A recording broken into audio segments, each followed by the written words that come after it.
Hello बच्चों, welcome to get वाला। तो आज हमारे साथ हैं शिवांश, जिनकी गेट 2026 में आईएन ब्रांच में ऑल इंडिया रैंक 82 आई है और वो हमारे बैच के स्टूडेंट रहे हैं। तो उनसे ही जानते हैं उनकी जर्नी और उनकी स्ट्रेटजीज़ क्या रही हैं इस एग्ज़ाम में फाइनल ईयर के साथ इतनी अच्छी रैंक लाने में। तो first of all Shivansh, very very congratulations on achieving 82 rank in final year in GATE 2026। तो आप थोड़ा सा अपने बैकग्राउंड के बारे में शिवांश बताइए और आपने ये जर्नी गेट की कैसे स्टार्ट करी। सर मैं बिहार से आता हूँ। बिहार में एक जगह है आरा।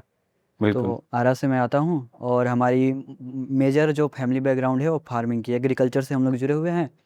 तो उसके बाद जब मैंने जेई ड्रॉप लिया था तो जेई का मैंने बैच पीडब्ल्यू से ही लिया था। ओके। उसके बाद मैं एनआईटी अगरतला गया। और एनआईटी अगरतला जब मैं गया था तो शुरू में तो फर्स्ट ईयर सेकेंड ईयर मैंने कुछ नहीं किया था।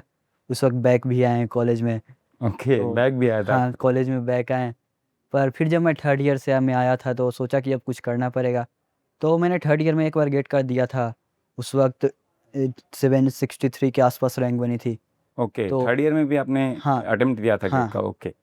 उसके बाद फिर मैं फाइनल ईयर में आया तो मैंने सोचा कि अब ईएससी की तैयारी करते हैं।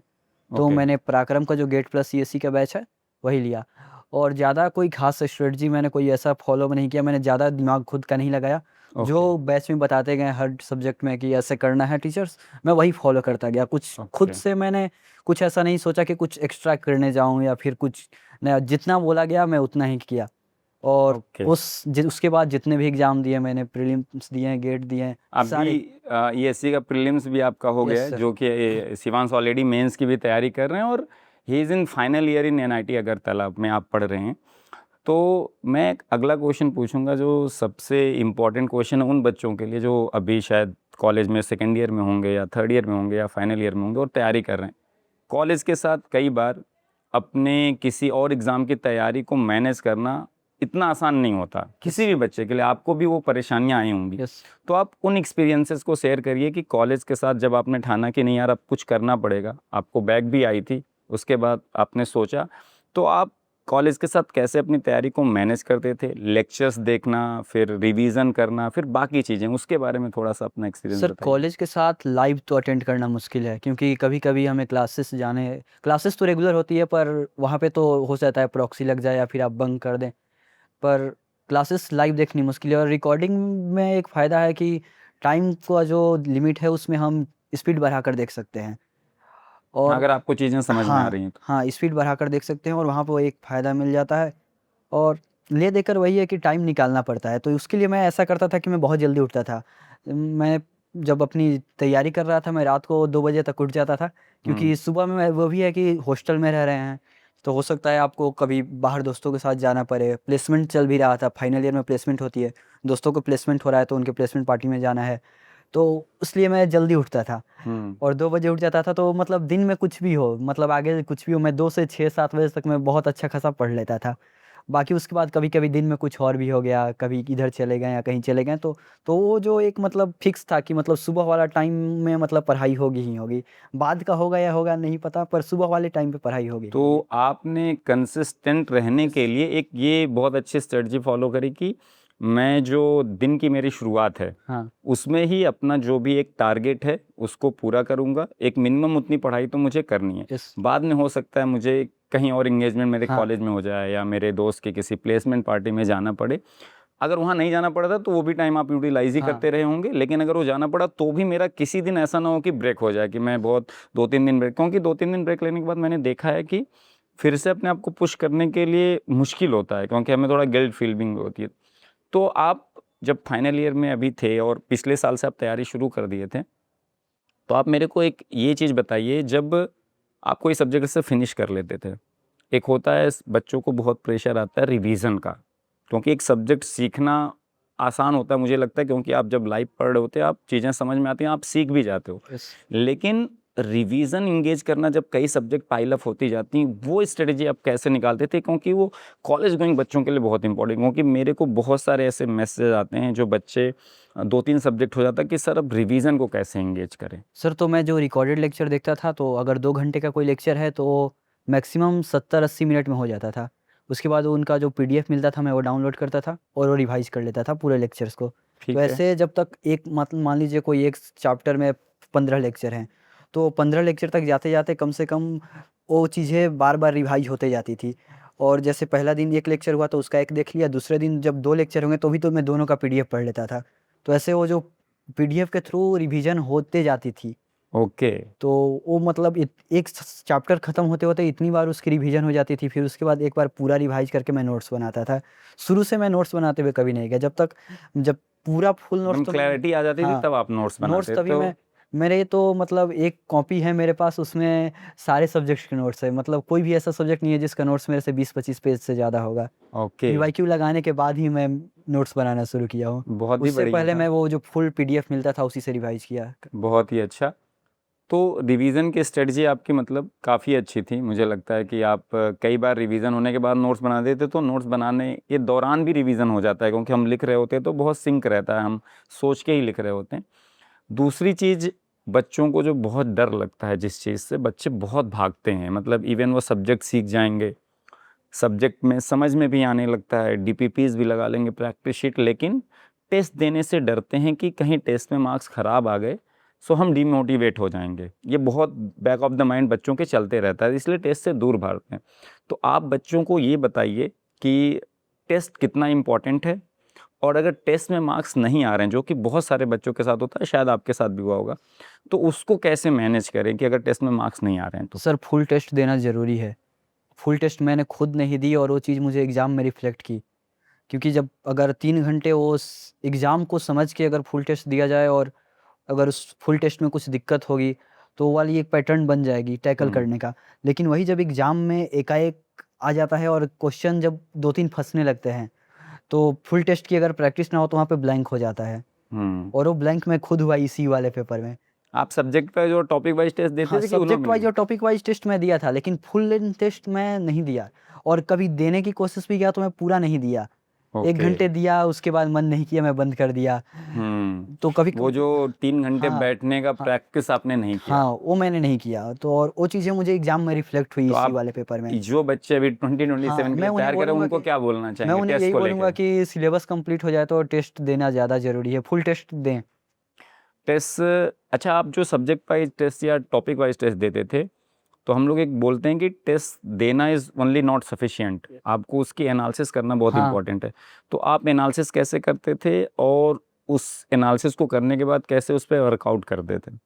एक्चुअली जब मैं टॉपिक वाइज़ टेस्ट कंप्लीट किया तो उसमें जो सही भी हुए हैं मैं वो भी क्वेश्चन का जो सॉल्यूशन था उसका देखता था कि जो मैं अप्रोच यूज़ किया हूँ, क्या हुँ। वो सही है कि नहीं? क्योंकि ऑब्जेक्टिव में तो ये भी हो सकता है कि कुछ उल्टे तरीका लगा के भी आंसर लाया आंसर जा आ जाए, सकता है। बिल्कुल। और बाकी जो गलत भी हुए हैं वो भी मैं देखता था कि आखिर गलती कहाँ हुई है। और वो चीज़ें काफ़ी काम आती है क्योंकि सिमिलर अगर कभी क्वेश्चन जो हम टेस्ट में गलती या करें अगर वैसा सेम क्वेश्चन आ जाता है तो वो रिफ्लेक्ट करता है कि यहाँ बिल्कुल, ऐसे बिल्कुल। जाना है। तो यस। टेस्ट देना इम्पोर्टेंट है।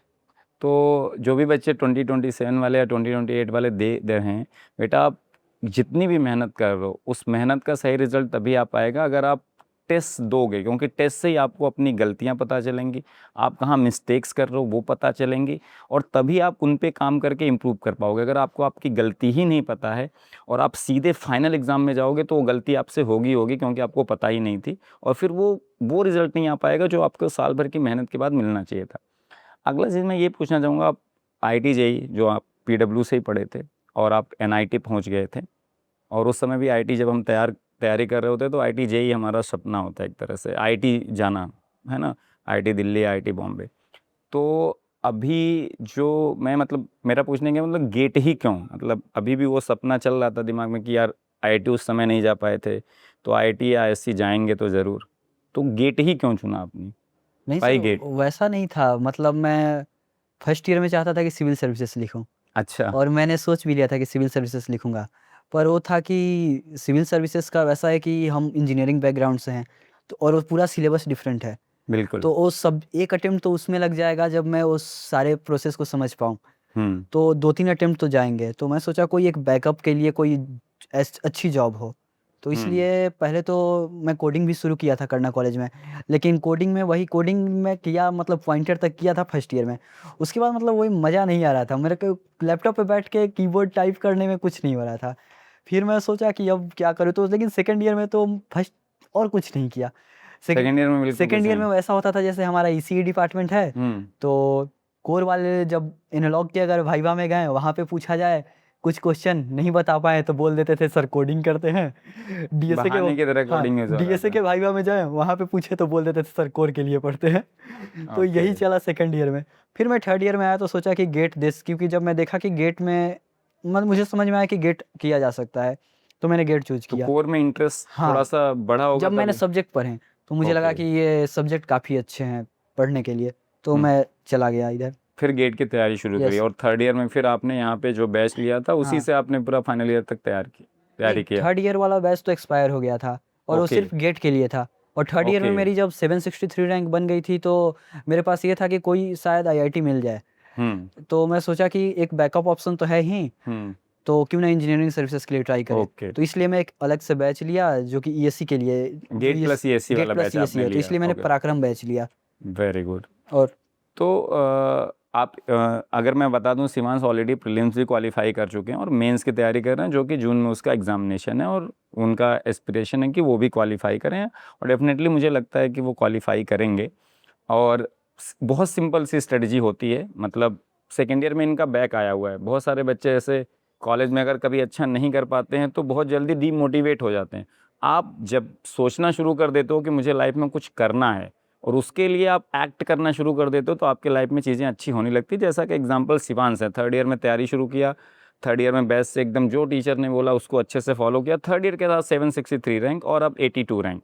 तो आप भी ये चीज़ें कर सकते हो। बहुत सिंपल सा प्रोसेस है लेकिन वो कंसिस्टेंटली उस सिंपल प्रोसेस को आपको रेगुलरली फॉलो करना पड़ेगा। जिन्होंने जैसा कि शिवांश ने किया, तो शिवांश अब लास्ट में आप 27 और 28 के बच्चों को क्या मैसेज देना चाहेंगे, कैसे उनको मोटिवेट या कैसे गाइड करना चाहेंगे या क्या कहना चाहेंगे उनके लिए, ताकि वो अगले साल इसी सीट पे बैठे हों और इस तरह से कुछ रैंक लाके कुछ अचीव करके अपने आप को प्राउड फील। सर मैं यही कहूँगा ज़्यादा खुद का दिमाग यूज ना करें कि क्या करे कैसे करे, जितना बताया जाए उतना करें, ज़्यादा इधर उधर भटके भी ना। ऐसा ना कि कभी यूट्यूब पे जाके स्ट्रेटजी वीडियो देख रहे हैं, क्योंकि वो सब कोई काम नहीं आती है।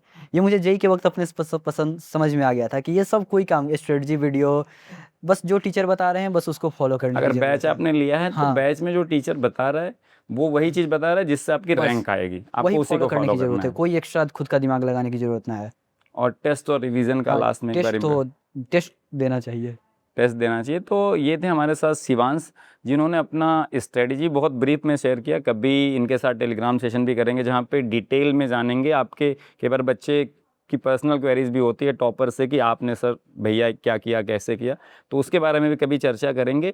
लेकिन ये एक ब्रीफ स्टोरी थी शिवांश की, और शिवांश का जिस बैकग्राउंड से आते हैं, जैसा मेरा डिस्कशन हुआ, स्टोरी बहुत ही ज़्यादा इंस्पायरिंग है। हम कभी और इसको बारे में ज़रूर डिस्कशन करेंगे। तो अगर शिवांश फाइनल ईयर के साथ ये सब चीज़ें कर सकते हैं, कंसिस्टेंटली किसी चीज़ को फॉलो करके कुछ करना चाहें तो आप भी कर सकते हैं वो चीज़ें। आपको बस क्या करना है, तैयारी शुरू कर देनी है। कहीं पे आपको पहुंचना है, रैंक लाना है, आईटी पहुंचना है, पीएसयू पहुंचना है, इंजीनियरिंग सर्विसेज करना, कुछ भी करना है, उसके लिए तैयारी शुरू अभी से होगी। और अभी से शुरू करके आपको कंसिस्टेंटली तब तक फॉलो करते रहना पड़ेगा, तब तक हासिल करना पड़ेगा जब तक उस चीज़ को आप अचीव ना कर लें। और अगर आप ऐसा करेंगे तो डेफिनेटली अचीव कर लें। तो thank you so much Shivansh, और इस तरह के कुछ और वीडियो आपके साथ ज़रूर करेंगे। And once again and best of luck for future goals, your future goals. Thank you so much.